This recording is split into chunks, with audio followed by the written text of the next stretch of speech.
peserta Latsar CPNS 2019 Kota Bandung ingin memaparkan terkait isu global. Nah, di sini ada 3 isu yang menurut kami sangat besar sekali dan patut untuk diperbincangkan. Yang pertama yaitu pandemi COVID-19, dan yang kedua adalah korupsi bansos, dan yang ketiga adalah berita hoax. Nah, dari kesemuanya ini akan ada satu yang kita bahas secara runtut, yaitu tentang pandemi COVID-19. Karena pandemi ini sangat berdampak kepada beberapa sektor. Yang pertama yaitu sektor pendidikan, yang kedua sektor ekonomi, yang ketiga sektor pariwisata, dan yang keempat adalah sektor sosial. Sebagai calon aparatur sipil yang baik, kita tidak boleh hanya melihat permasalahannya saja, tapi berupaya untuk mencari solusi yang baik dalam pemecahannya. Nah, di sini kita menggunakan metode fishbone sehingga kita bakal menarik garis-garis tersebut dimulai dari isunya, penyebabnya, solusinya, dan akibat yang ditimbulkannya. Selain itu, kami pun mewawancara beberapa narasumber untuk lebih mengaktualkan isu tersebut. Apakah benar-benar terjadi dan apakah benar-benar terdampak. Di sini kami mewawancarai, yang pertama ada dari kepala sekolah, yang kedua ada pelaku wirausaha, dan yang ketiga adalah pelajar. Mari kita simak wawancara yang dilakukan oleh kelompok kami.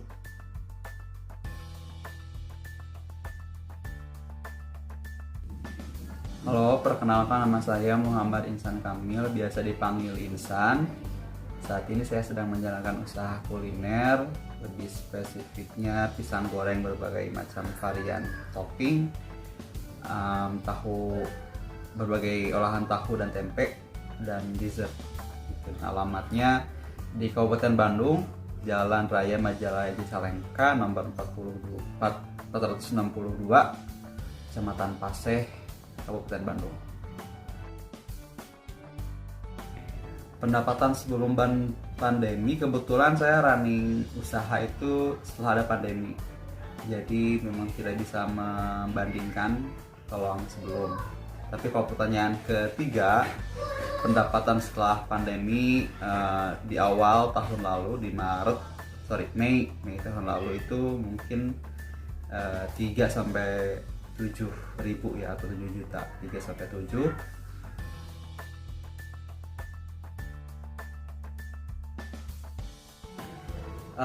Sikap saya untuk merespon peraturan pemerintah terkait pandemi ini, karena ini kuliner dan orang-orang walaupun lagi pandemi sakit tapi mereka butuh, jadi saya me-expand bisnisnya ke online, yaitu dengan membuka gerai GoFood, GrabFood, dan Shopee Food, dan itu alhamdulillah mendatangkan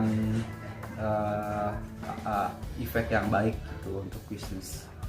Kemudian nomor 5, upaya inovasinya terus memperbaiki produk dari segi packaging, dari segi varian produk, lebih menyasar ke produk yang memang sudah laku gitu, dengan kalangan atau pasar yang sesuai, gitu aja sih. Harapan untuk kebijakan pemerintah mungkin lebih tegas dan lebih menguntungkan berbagai kalangan, karena dilihat peraturan saat ini agak longgar, tidak ada sanksi tegas dan tidak ada toleransi ataupun insentif finansial non finansial kepada masyarakat. Jadi ketika insentif itu cukup untuk kebutuhan masyarakat, ketegasan itu akan kedisiplinan akan sendirinya terbentuk. Jadi itu adalah kebijakan yang ideal. Menjadi pengusaha atau entrepreneur ini juga menurut saya salah satu bentuk dari implementasi wawasan kebangsaan ya. Persatuan Indonesia, maksudnya dari Pancasila, kita tolong menolong kepada orang lain, kita memberi mata pencaharian tapi juga mendukung berjalannya ekonomi kepada para supplier, misalkan supplier bahan baku, sehingga ekonomi itu bisa berjalan dan sehingga kehidupan masyarakat bisa lebih sehat.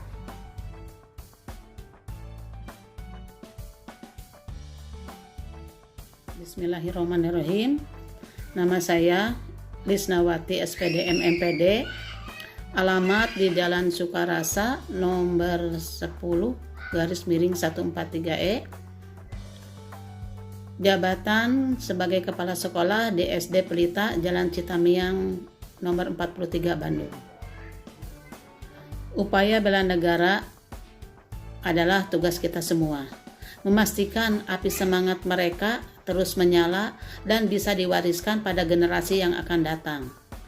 Bela negara adalah tekad, sikap, dan perilaku tindakan warga negara yang baik secara perseorangan dan kolektif dalam menjaga keutuhan dan keselamatan bangsa yang dijiwai kecintaan pada NKRI. Dengan cara pembelajaran diarahkan kepada rasa simpati dan nasionalisme melalui pembelajaran daring, luring, dan kombinasi.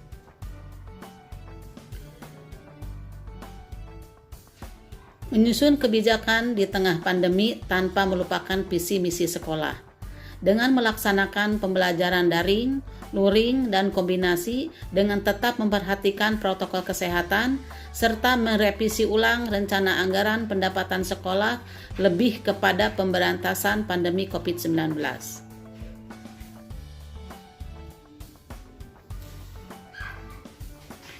Prinsip kebijakan pendidikan di masa pandemi COVID-19 adalah mengutamakan kesehatan dan keselamatan peserta didik, pendidik, tenaga kependidikan, keluarga, dan masyarakat secara umum, serta mempertimbangkan tumbuh kembang peserta didik dan kondisi psikososial dalam upaya pemenuhan layanan pendidikan selama pandemi COVID-19.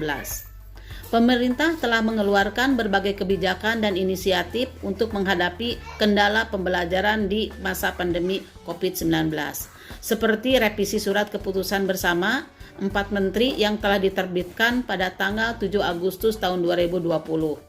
Untuk menyesuaikan kebijakan pembelajaran di era pandemi saat ini, selain itu, sekolah diberi fleksibilitas untuk memilih kurikulum yang sesuai dengan kebutuhan pembelajaran siswa di masa pandemi, sebagaimana ditetapkan dalam keputusan Menteri Pendidikan dan Kebudayaan terkait kurikulum pada masa darurat.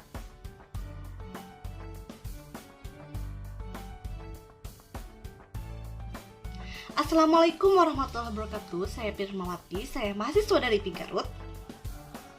Apakah yang Anda ketahui tentang pandemi COVID-19 ini?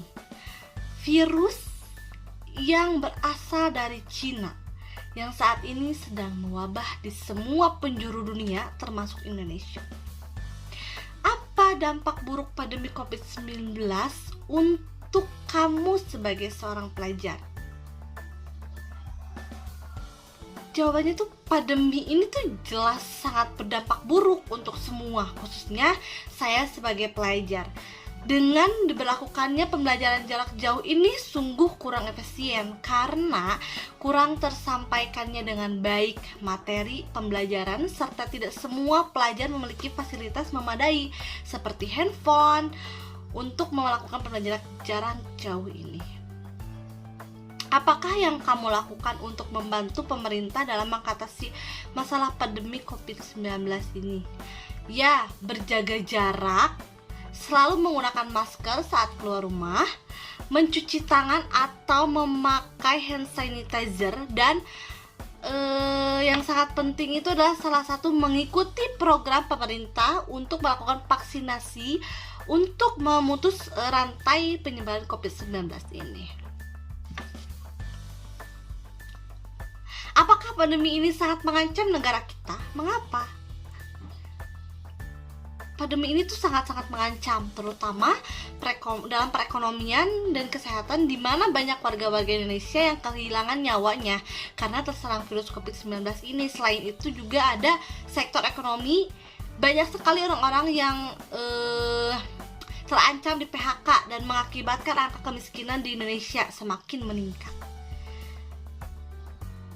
Harapan kamu sebagai pelajar untuk pemerintah dalam mengatasi pandemi ini itu adalah harapan saya ya.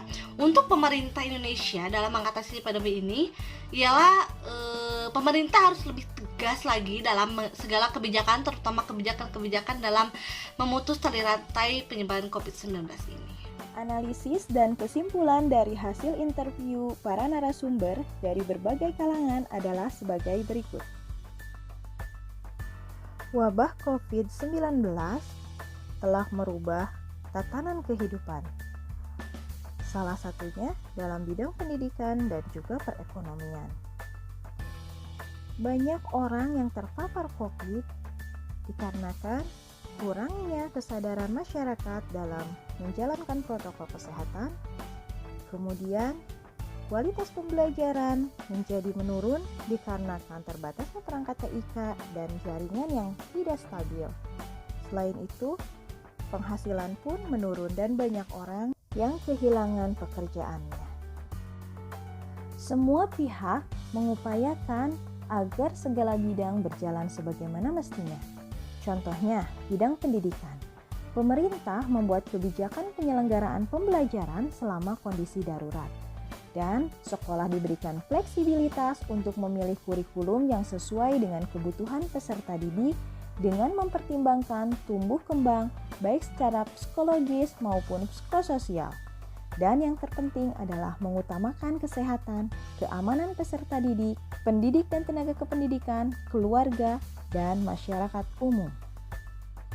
Selanjutnya, di bidang sosial ekonomi. Pemerintah memberikan ragam bantuan yang diberikan untuk rakyat. Para pengusaha, baik mikro maupun makro, berusaha membantu masyarakat dengan membuka lapangan pekerjaan. Selain itu, mereka lebih kreatif dan inovatif dalam menjalankan usahanya.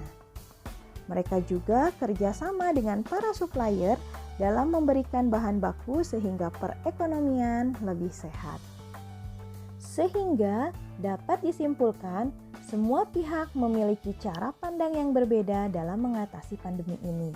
Namun, kekuatan yang kita miliki adalah nilai-nilai Pancasila sebagai pedoman dalam menjalankan kehidupan dengan melakukan yang terbaik sesuai dengan peran dan fungsinya dalam bingkai NKRI. Jayalah Indonesia!